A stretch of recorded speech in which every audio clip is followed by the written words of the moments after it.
Little Miss Recap contains adult language. Little Miss Recap is intended for entertainment purposes only.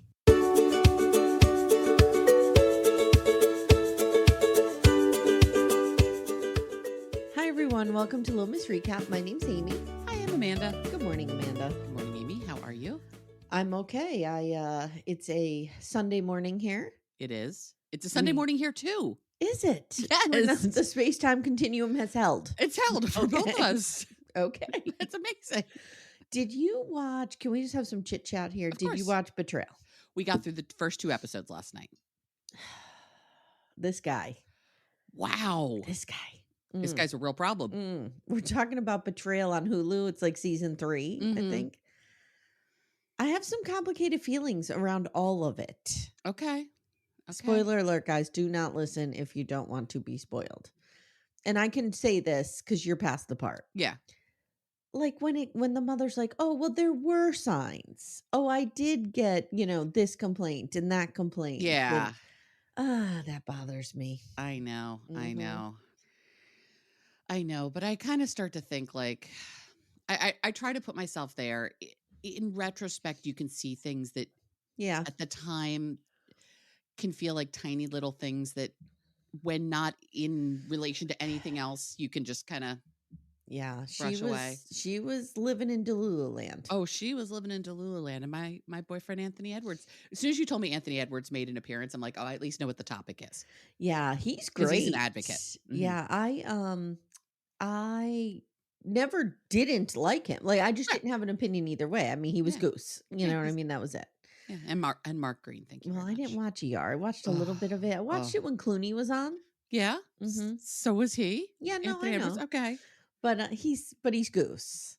Okay. Yeah. I'm fine with either of those. He's either Goose or he's Mark Green. Both are great. But he's great. He's great. Yeah. So he's really great. He's become, when he came out about, and I won't say what happened because it would give things away, but when he came out about his story, and he's become a very vocal advocate in and around this issue. Yeah.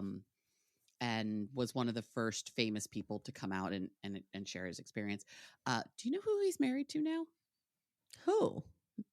Mayor Whittingham. Oh, okay. That's nice. She was on ER for a while. And actually, her character totally stalked Mark Green. Her character's name was Amanda.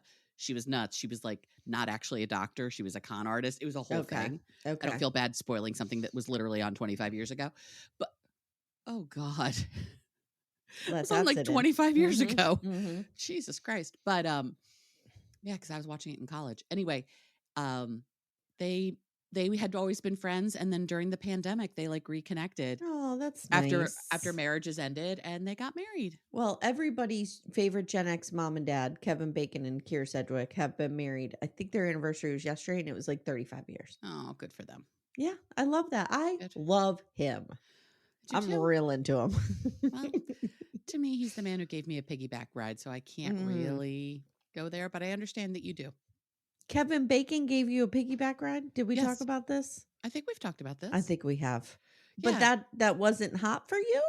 I was 3. Oh. Not a lot was hot then. Well, I mean, hot meant literally hot. But why did that turn you off to thinking he's hot? Because in me and my brain, he's like Uncle Kevin. Oh, no. He's hot, dude. You got to put on Instagram and catch up. I follow him on Instagram. Remember, he's also not as much my type as he is your type. With the guitar and the messy hair and the goats of it all. I'm real into him. He's a little cutie pie. The goats of it all. Well, if the Bacon Brothers tour again, we can go. I love her too. Yeah, I love her too. She's great. She is. Okay, that's been, I don't know, corner. Whatever. All right, we ready? What do you think? What did you think of this episode? I liked it. This is new season Who Dis. Right. I'm glad we have quality returning players. Mm-hmm. You know, it's not like, I don't know, there's really no toe equivalent of like Gino and Jasmine. Mm-hmm. Thank God. So at least our returning players, I'm interested in them. I am here for Sumit's mom just destroying Jenny day in and day out. I love it. Giving her clothes to Shri. giving her clothes to Shree, but now whatever, I can never remember. How do you say her name? I have it written here. Is it Sadhna? Sadhna. I don't remember Sadhna or Sapna. Anyway, It's Sumit's Sadhna. mom, Mother Sumit, now hates Amit and likes Sumit. I know, it's so great. It's so great. And Luke and Madeleine are just ridiculous. The emotional support unicorn is still there. I tracked that. I used ChatGPT to split up our couples. How did you do? Like, what did you put into ChatGPT to So split up the couples? I always write the list at the top of all of my notes. Yes, I do. So I took the whole list, put it into ChatGPT, and said, "Please split this into 2 teams." Oh, okay. And they did. And I'm glad we each got a returning champion, which worked well. Yeah. I'm not sure if I'm going to love Manon or hate her. Yeah. This could go either way. How do you say her name? Manon? Manon. Manon? Okay. Manon. I liked her. But he needs to lose that mustache. It's such a hipster thing. It reminds me of the dude on Couple to Throuple. Oh, with the stash. With stash, yes, yeah. Yes. Yeah, it's not good. I'm not personally a fan of a mustache. I get that it's a hipster thing. It's a hipster and if he was 25, but he is 33 years old. With a baby. Get rid of your I like Manon, though. I like her. I think I like her. I could see me hating her by the end. TBD. Yeah, I'm glad that we have a body image storyline. I am too. This is going to be interesting. I was telling Todd about it last night. Yeah. I'm like, we have a plus size influencer. He's like, ugh, get an influencer. I'm like, no. The influencer piece is not the interesting part. It's the fact that she's a plus size woman who left France specifically because being a plus size person in France sucked. Yeah. How about that? Yeah. All right. Well, we'll get to it. We will. This is 90 Day the Other Way. Is it season 7?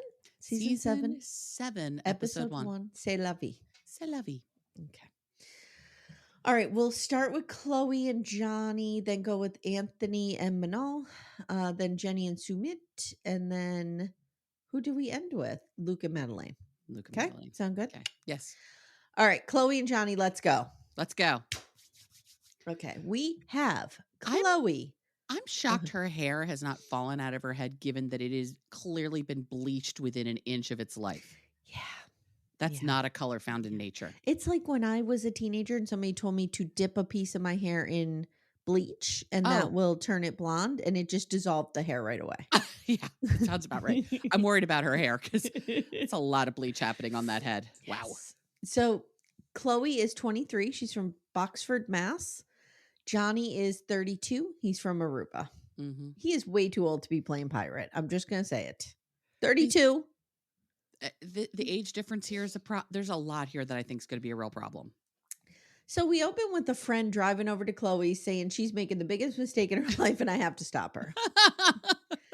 Chloe's at home. She's showing us baby pics of when she was a princess, and she tells us she is really competitive. She's been cheering competitively her whole life. Her mother gave her the most amazing life, and she is a total spoiled princess.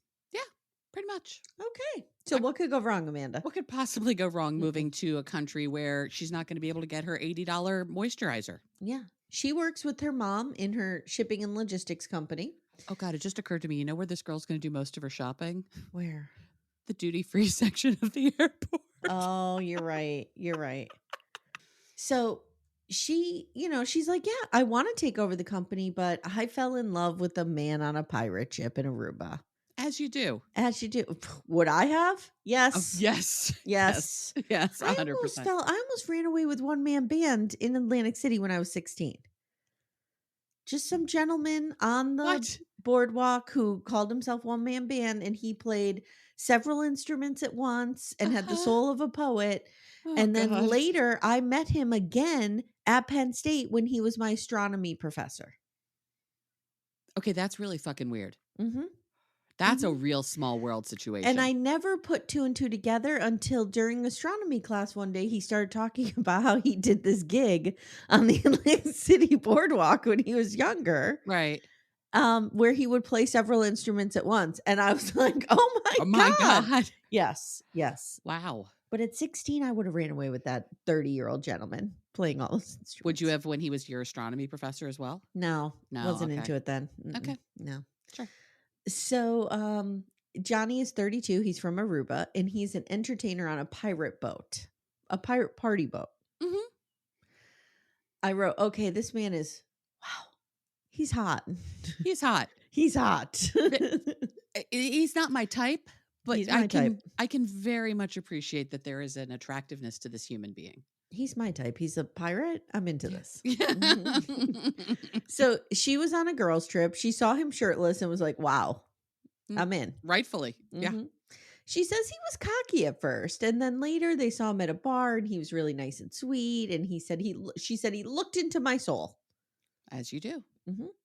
She's been back a bunch of times. They've had a relationship. It's been 11 months now, and she's moving. She's going to move there. That's her plan. So her parents divorced when she was 2 or 3, and she's best friends with her mom. Recipe for disaster. Nothing could possibly go wrong when you are best friends with your mother. Recipe for disaster. I mean, you could be tight with your mother. You could be very close with your mother. But she's not your friend. She shouldn't be your best friend. Particularly when there's still a power difference, like there's still that age. She's too young to be best friends with her mother. If you were best friends with your mother, yes, that wouldn't be that weird. Yes. And it wouldn't be weird. Exactly.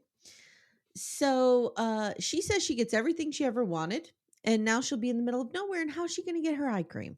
Well, what are you going to? Well, she's going to need eye cream because the sun is going to do a lot of damage to that very bleached hair and whatever's happening on her face. Well, I'm here to say you can buy it off Amazon, have your mom ship it to you. I'm here to say you could go to any of these like luxury resort hotels to have a nice spa, and they'll have shit nice there. Cream. Yeah. There's now a hilarious conversation between Chloe and her mother, which I had to make a meme of. And mom says, Chloe, I'm worried about you because how sustainable is piracy? Can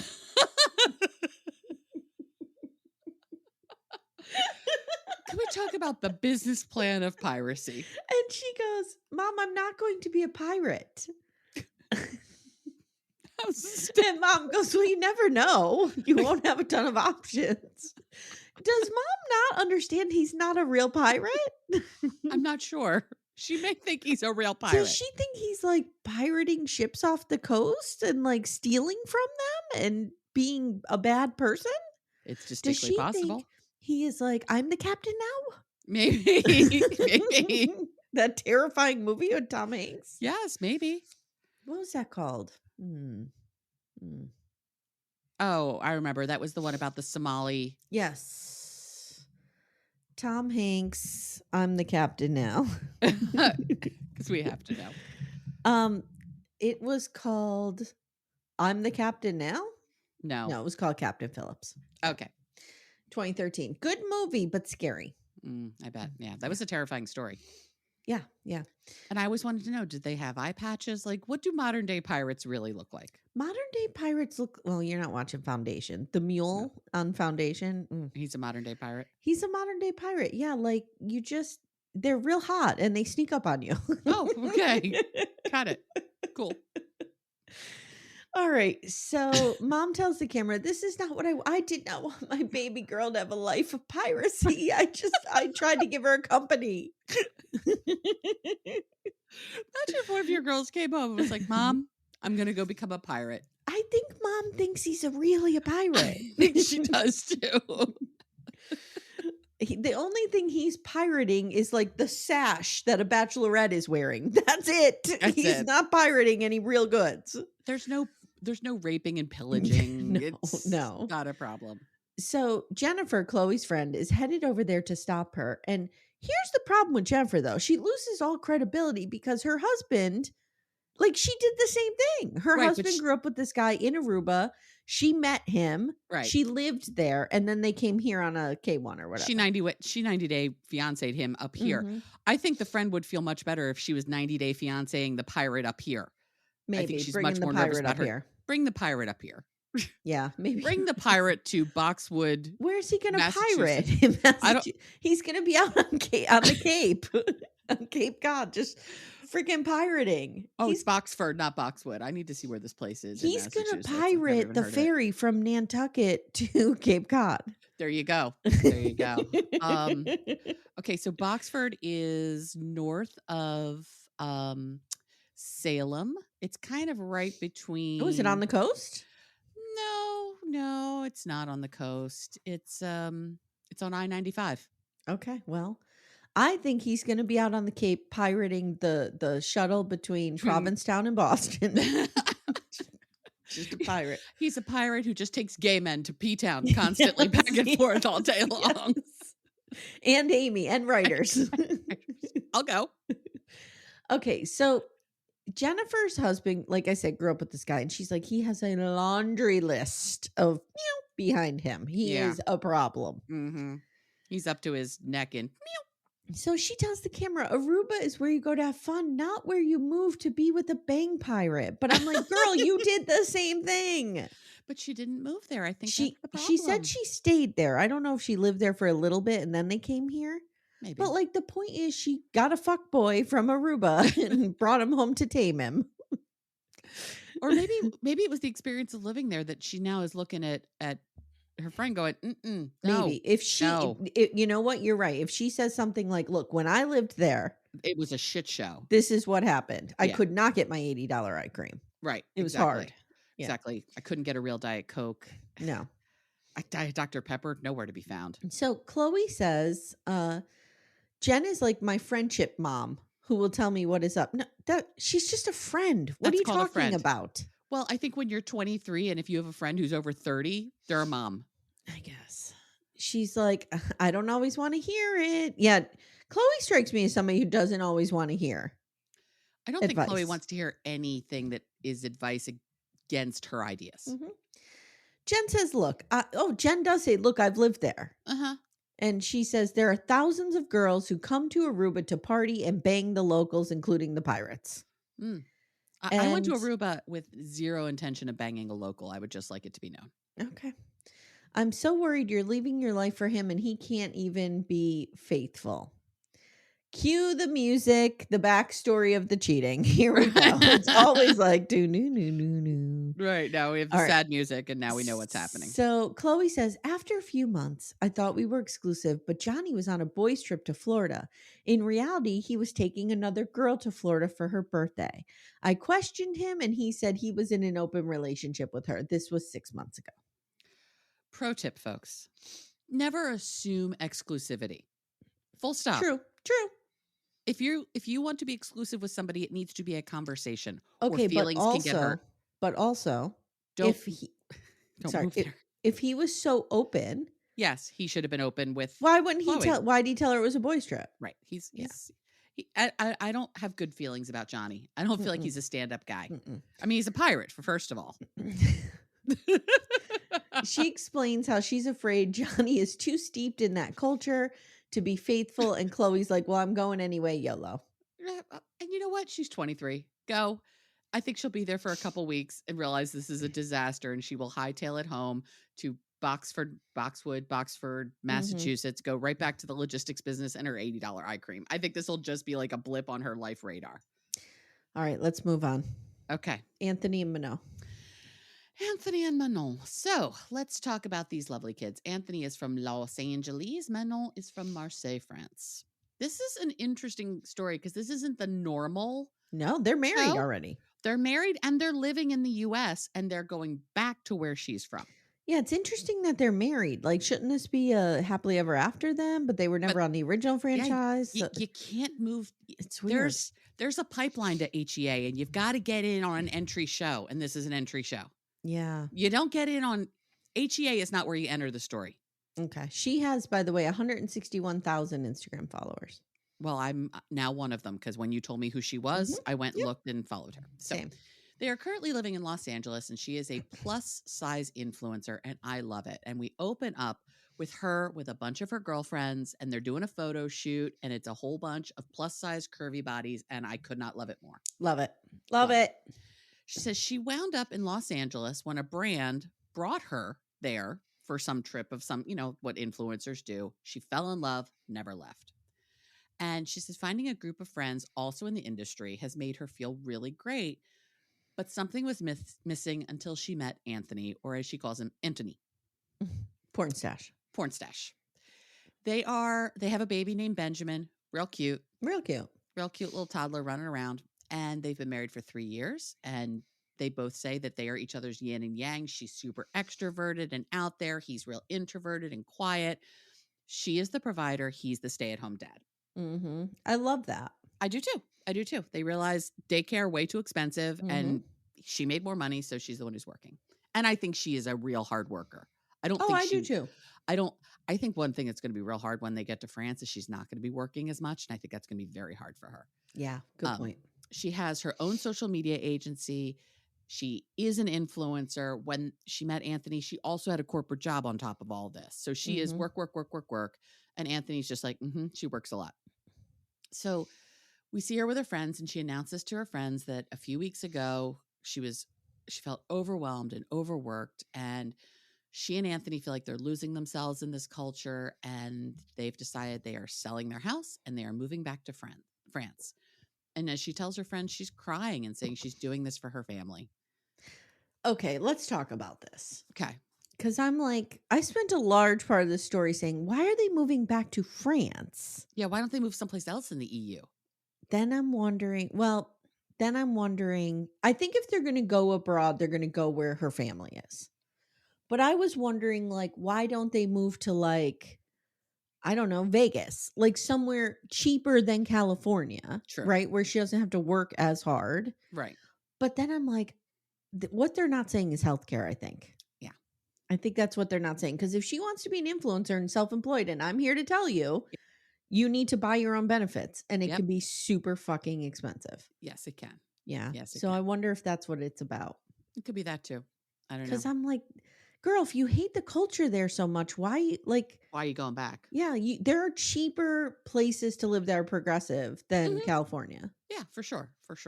There are cheaper places in California to live than LA. Than Los Angeles, yes. Yeah. Absolutely. Go to Bakersfield. I hear it's really great there. Modesto's also lovely, I hear. Nothing bad happens in either of these places. Little Miss Recap will return in a moment. For ad-free episodes, visit littlemissrecap.com/support. Amanda. Amy. For our sponsor, Lumi Gummies today, I have an idea. I think we should do a rapid fire bonus round. Which 90-day celebrity stars need a Lumi Gummy or have taken a Lumi Gummy maybe? Okay. Madelein. Oh, I have her on my list too. Manon. Manon could really use indica. Yeah, to calm her the fuck down.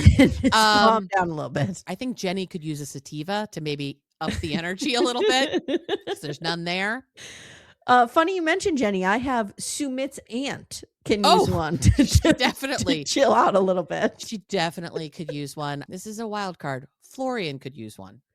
I don't know what variety. Yeah, but maybe he needs a hybrid. I feel like Florian on a gummy would be good. Yeah. I also have Dylan's mom from Dylan and Patia. Yeah. And I have Luke's dad of Luke and Madeleine. Yeah. Mm-hmm. Yes. Yeah. And we can use Lumi gummies as well. Yes. All the time. Consistent, mellow, and super delicious, Lumi gummies are specifically designed to make you feel good, not stoned. Whether you're looking for an end-of-the-day de-stressor, a midday mood boost, or help getting the best sleep ever, Lumi gummies has a strain that's right for you. So, Amanda, our flavor that we like a lot in this home is the sour strawberry cookie hybrid. Ooh, is it particularly sour? It's not super sour because I don't like sour things. Yeah, I don't either. But I just find that it's the perfect blend of up and down. It's right in the middle. Nice. But you feel good. I really like it. I'm a hybrid girly myself, and I'm going to go with the watermelon sorbet because I do enjoy watermelon, and it's just a nice, cool, chill evening of watching TV. You know what I need to do? I need to take one before Sister Wives comes out. Before I meet my arch nemesis in the ring. Yes. I think it would help you a great deal. I think it would help Cody Brown a great deal. Oh, absolutely. Absolutely. Yeah. Guys, Lumi gummies are available nationwide. Go to lumigummies.com. That's LUMI gummies.com. Use code Little Miss Recap for 30% off your order. That is Lumi Gummies, LUMI gummies.com. Code Little Miss Recap. Lumis.com. Code Little Miss Recap. It's 30%. And the link is in the show notes if you guys need it. Shopify's point of sale system helps you sell at every stage of your business. Need a fast and secure way to take payments in person? we've got you covered. How about card readers you can rely on anywhere you sell? Thanks, have a good one. Yep, that too. Want one place to manage all your online and in-person sales?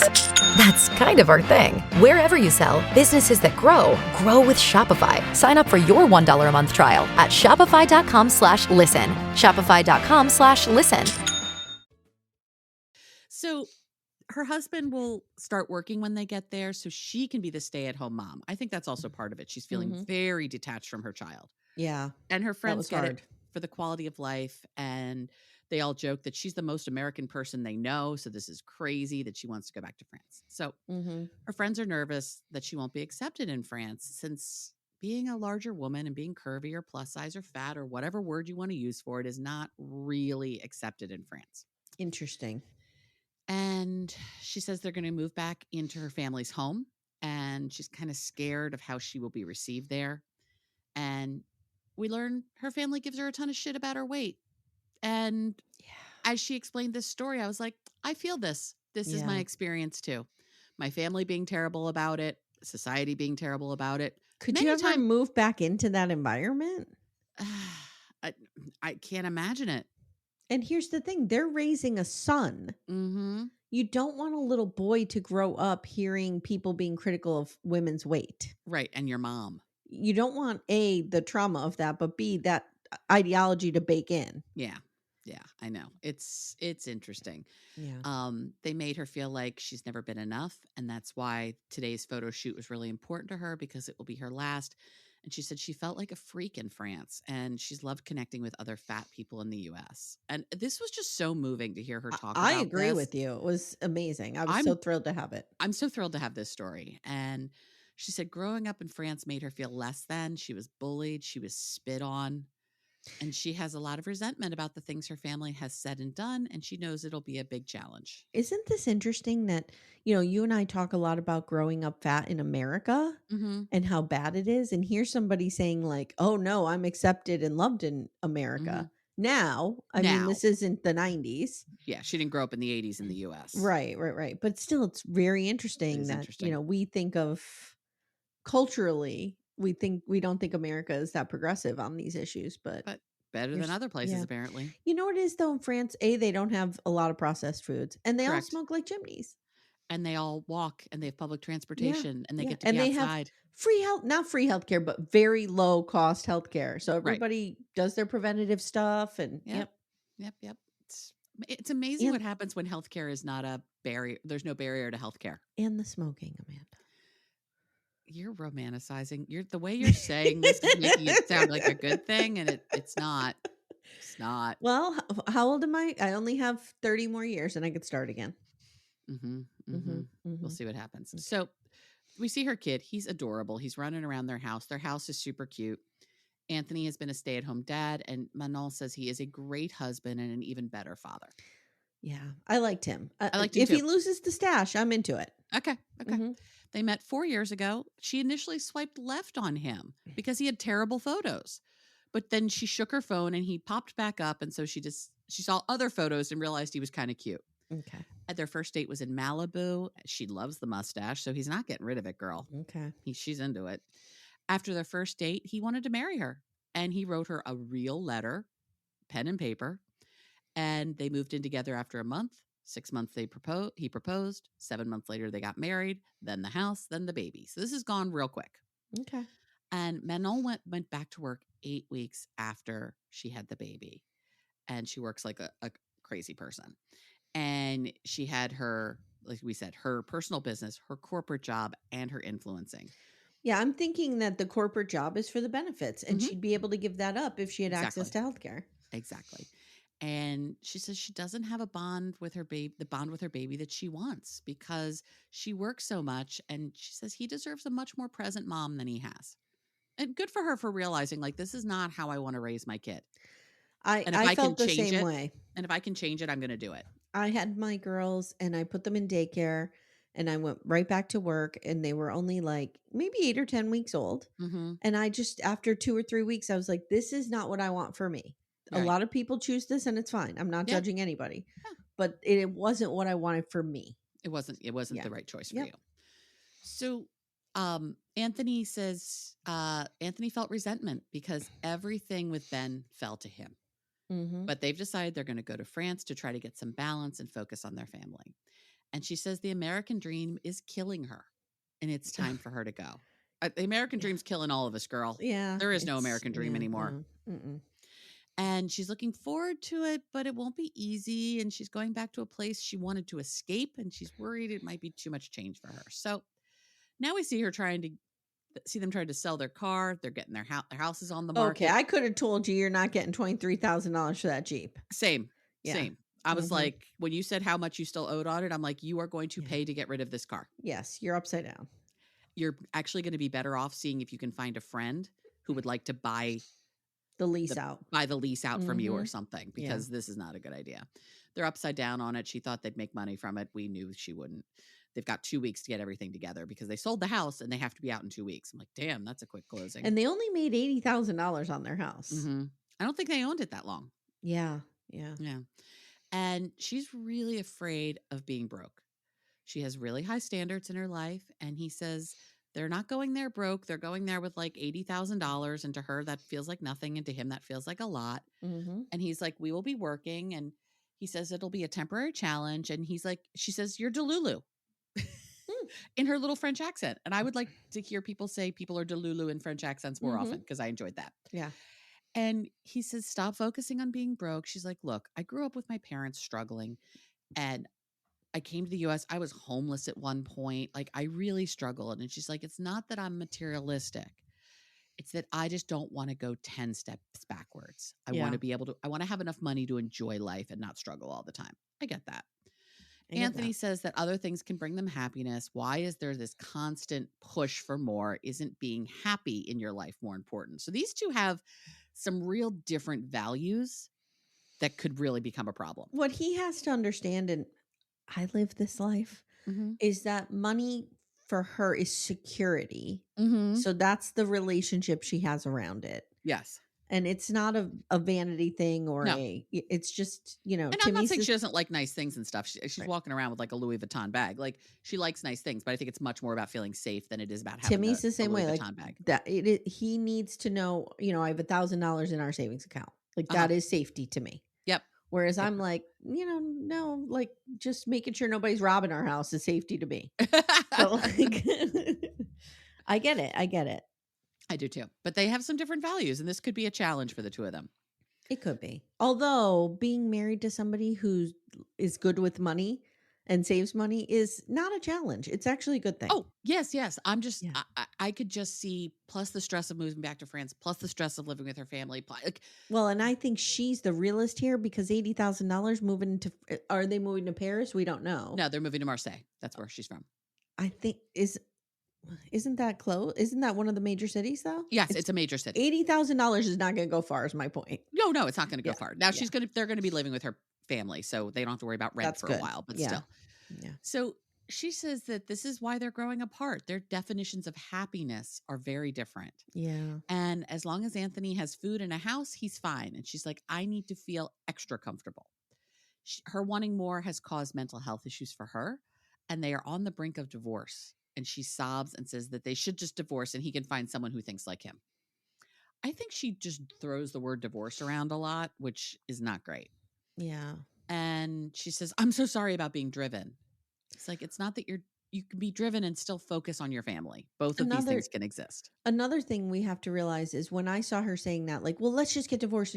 That was a defense mechanism that is deeply ingrained in her as a fat person growing up in this world. That he's going to leave her. Yep. Rejection. So it'll be interesting to see how that plays out. Because we meet her as this confident influencer, but like that's baked in the cake. Right. Oh, yeah. And it'll be interesting once she's back in the environment where she baked to see what version of her can win out. I'm nervous for her. I am too. And he says they need to focus on serenity, and all of this focus on finances is what's tearing them apart. And he says her saying they aren't compatible is taking a toll on him and on their relationship, but he will fight for their marriage. She is the best thing to happen in his life. And if this doesn't work, he doesn't know what the future will hold. So today she is going to teach Anthony how to make a proper charcuterie board and how to say it properly.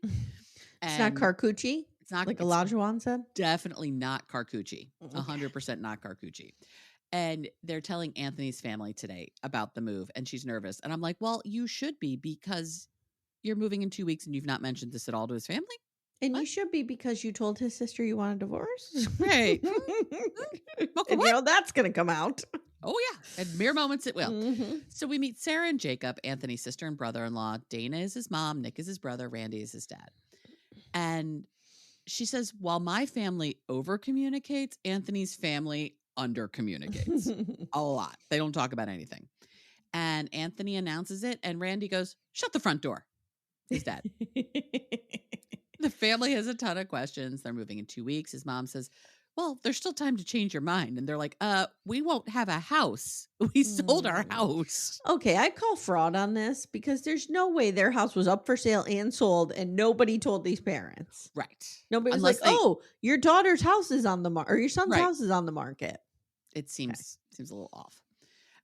His family's not supportive. Sarah thinks this is fast for a permanent move, and they've had hard times recently, and this is adding fire to that, not water. I liked that. I like that analogy. Like, these choices are adding fire to your problems. They're not putting out your problems. Yeah, I agree. And Anthony says it's about slowing down. And Manon knows that their problems won't disappear when they move, but they're going as a family unit to focus on their family. Anthony totally claps back at his sister for trying to push them apart. Sarah says she doesn't know about any of the work that's going on in their relationship. And Anthony says this is the best thing for them and Ben, and they think going to France will make everything better for them. And Sarah says, I'm not trying to drive a wedge here, but Manon and I talked about challenges in your marriage like 2 weeks ago.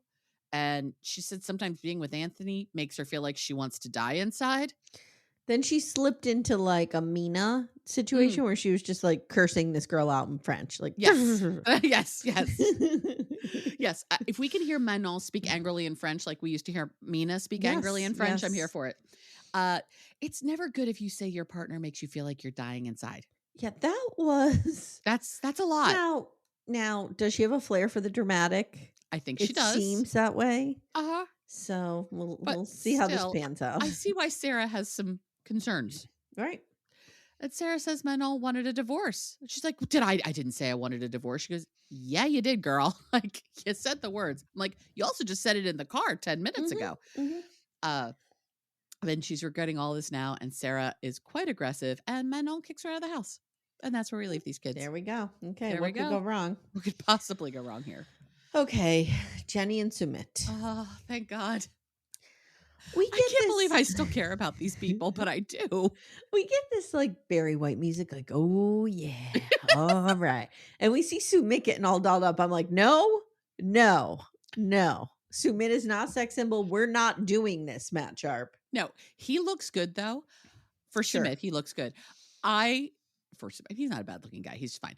Anyway, I just appreciated that finally we didn't begin a Johny and Sumit scene with like dogs eating like carcasses of things in the middle of the street, which is usually the B-roll that they have for these two. I will also say there's a lot of sanitizing of their past that happens, and I will get into that. Yeah. Yes. So I wrote, oh God, here comes Johny just creeping around him like a specter. She just sneaks up on him. And she's like smelling his face and shit. Like, and they're right out on the street, which is fine. But like, what are you doing, lady? Yeah, we saw this before, him getting his hair cut in the middle of the street, because apparently that's a thing that happens in India. So the intro is great because you have a tight shot on them in their confessional and they're talking, and then they pan out and Sadhna is there, his mother. She's like, I am Sumit's mom. Johny says, after 15 years, his parents have finally accepted our relationship. 15 years, Amy. Johny is 67. Sumit is 36. So she started dating him when she was 52? Yeah. Wow. Okay. And he was like 21. Okay. Yeah. Well, Sumit says, I am very happy to be sitting between the two most important women in my life. And Mom and Johny take hands. And Johny blows her a kiss. And Mother Sumit looks like she wants to die, or she just ate cow shit. She's like, I can't believe I have to do this. So for those unfamiliar, here's the backstory, according to Johny. Leo has thoughts, guys. Your cat is not trapped somewhere. It's Leo having a morning. They met through social media in 2011. I wrote, no. He catfished her as Michael Jones. So that is an important correction. He moved to India. She moved to India to marry Sumit. She then says, I thought we were going to live our life happily ever after until I discovered he was already married, and that was a huge shock. Yeah. Okay. So for those of you unfamiliar, this is one of the greatest failures ever in the sharp entertainment industry. And this is one of the most iconic stories in all of 90 Day Would you like to tell it? No, you can tell it. Okay. So they were on a season, and the film crew had filmed them going to India and stuff or whatever, closed everything down, went home, production. Yep. They get a call from Johny like in the middle of the night. They go flying over there, already too late. They've missed the action. Johny is sobbing and the house is trashed. Sumit's parents came in. No, it was the wife's parents. It was the wife's parents came in and took Sumit and dragged him out like a pirate. They put a bag over his head and dragged him out of there. Sumit was full on married, and Johny had no idea. She's just sitting there sobbing on the bed, going, "They destroyed our because they had what's the word I can't think of? They had all the religious stuff. Shrine. They destroyed our shrine. And there's like this shrine on the floor. And she's just sobbing on the bed. So they missed the bride's parents flying in there and kidnapping Sumit. In a rage. Yeah. God damn it. Another thing is, and I have here to ask you this question. Didn't Johny live in Sumit's mother's attic for a while? So the first time Johny came to visit, she came to visit just as Sumit's friend. Okay, that's what it was. Became good friends with Sadhna, was living up in the attic. What Sadhna was unaware of is that her kid was going up there every night and banging the grandmother in her attic. Okay. Yeah. I wonder if we get to see Jenny's daughter. Remember her daughter and her daughter's wife? They were awesome. Yes. Yeah. They lived Christina, I believe, is her daughter. Palm Springs, right? Yeah, they're in Palm Springs. But they make appearances in India sometimes. So that'd be nice if her daughter showed up because I like them. But the important thing that you need to remember is that he catfished Johny. That's how their relationship began. It began with a lie, and this guy cannot hold down a job. No. So we learn it was an arranged marriage. He did get divorced, but he strung her along for like 5 years with that one. Oh, yeah. It was bad. And his family was pissed about the 30-year age gap. We get a flashback of Sadhna calling Johny an old hag, saying she'll never accept this. She will kill herself if Sumit marries her. Johny is older than Sadhna. That's important to know, too. We get a flashback to some of their best fights. They got married in secret, and mom and dad disowned him. Sumit says that was a very sad time. It was. My favorite is when his mother is screaming at Johny in, I guess it's Hindi. I don't know what language they speak. Yeah. And Johny has no idea what's happening other than this woman is just screaming at her in a foreign language. It's so good. I love when Sadhna calls her an elder. So he says, last year, mom finally accepted our relationship. And I just wrote, did she? She is 1,000% up to something. Oh, yeah. No, this is not genuine. Yeah. So we learned that everyone else had accepted Johny. And then mom was the last holdout. So now mom says, what's done is done. We are starting fresh. And Johny says, how am I as a daughter-in-law? Johny, you're pushing this. You're pushing this, Johny. Mom says, good. And Sumit is like, oh, yes. See, they're good. I'm like, oh, Sumit. So now we learn that Johny and Sumit are so broke, they have to move back in with Sumit's parents. So not only have they gotten the approval, but now they're moving in with them. What could possibly go wrong? She's devastated and he's thrilled. We have two very different reactions to this. Johny loved the place they were living. It looked really nice. But it was too expensive and he won't work.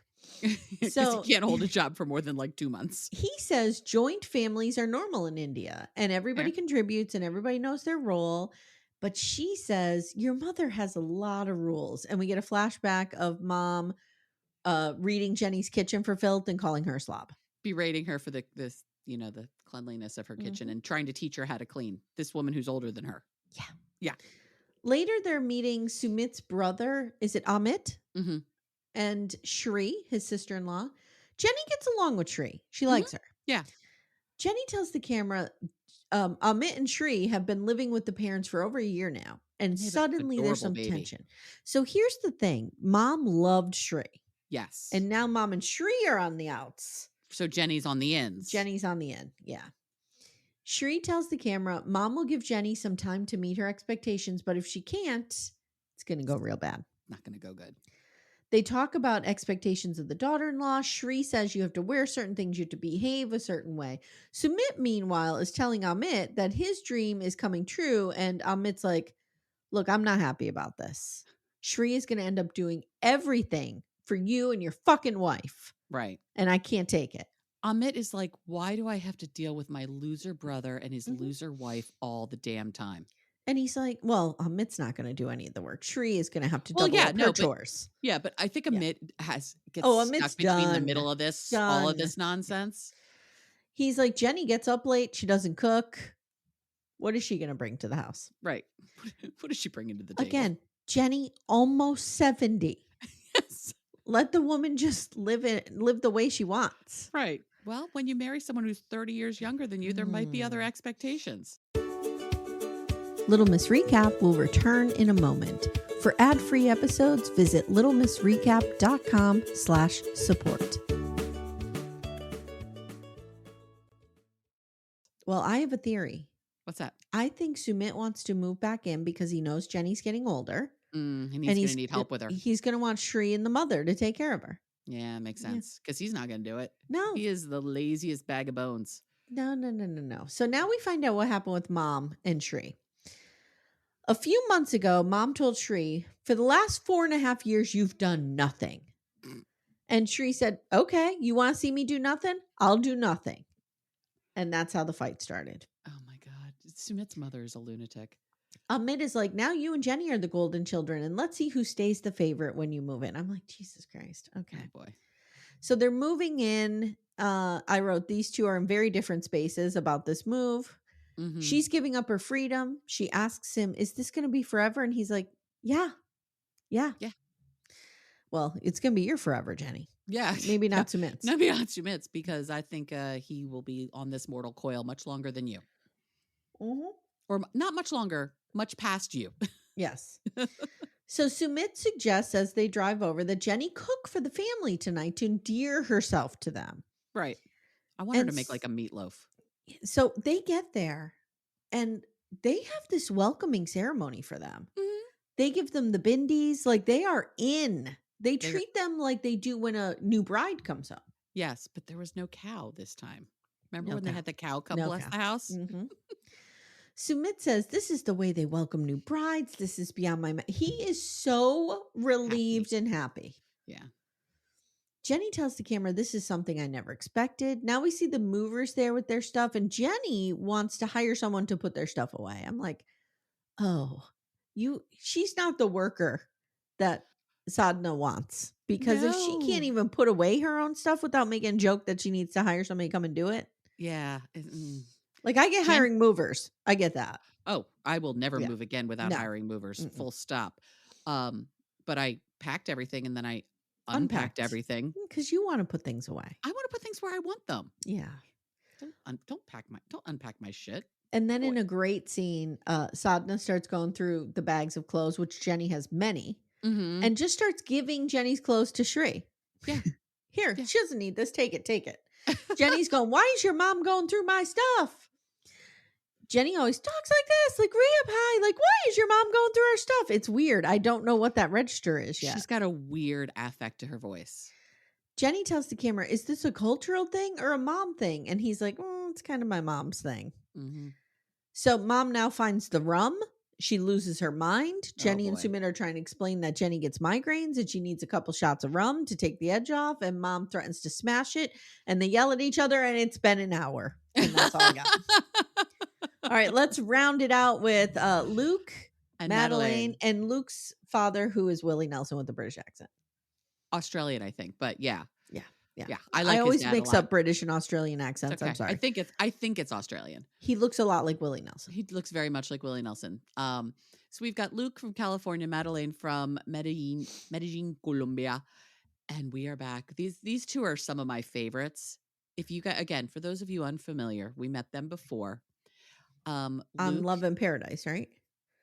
yes, I believe, or it could have been Toe. I don't know. It was what? No, it was Lip, because it was the same Lip season as Sperm Kyle. Mm-hmm.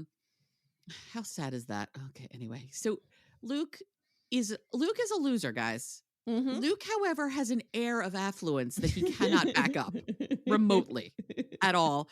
Madelein is a child, and now what could possibly go wrong? So she is 20. We learned that a year ago she started doing pageants. So we see her doing her pageants. She has won one of them. She's 20. She's 20. And in a couple How old minutes, is he? 31. In a couple minutes, we are going to say they met a few years ago. Oh my God. When he was on a boys' trip to Medellin, they chose that because totally the hottest women 17. There. Totally. Yeah, this is some Jonathan and Fernanda math where we're going to get real wishy-washy on when we actually met, because I don't think she was over the age of 18. Yeah, I don't like this. Okay. Yeah. And she loves makeup, hair, and she really loves everyone looking at her. You will also notice, guys, she's got these talon-like fingernails that are insane.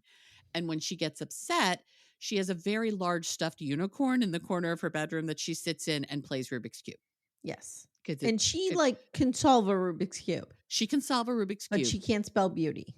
Well, she cannot spell beauty. Luke helped her open a nail salon that was supposed to, I believe, be made, or Maddie, her name, Beauty, but she misspelled it. So it was Bowdy. It's not good. Either she misspelled it or the neon people did. We don't know. Something went awry with the name of the shop, so it's made Beauty. Madelein needs her emotional support unicorn quite often, because I would like to point out, Amy, to you that this girl is 18 months older than your children. I know. I know. Were you surprised to find out that Luke was not a sunglass millionaire at this point? I shocked, I tell you. So in one of the storylines in the last season was that he had decided to design these sunglasses that he thought were revolutionary because they folded, which, by the way, Ray-Ban has had a pair of those for years. And he was going to make his millions that way. Shockingly, he did not. So her motivation is to show that beautiful women have brains and to be treated like a queen, which is what Luke does for her. Like I said, we see the emotional support unicorn, and then we see the two of them via Zoom, and he's trying to learn how to dance for their wedding. He's not good at it. And she berates him constantly. She's terrible to him. Yeah. All the time. He's 31.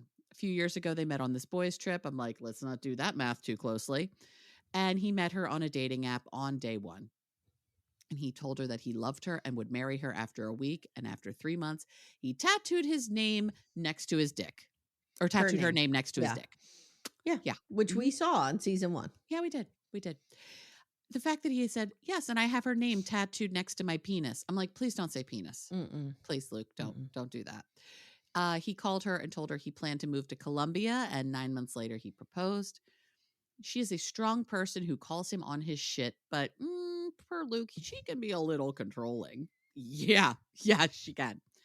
And he intended to move to Colombia when we saw him on their previous season, but didn't, because he was broke. He was so broke, he was living, I think, in his parents' basement or garage. He is living in his parents' basement or garage or something. He's, he would like her to think that he is a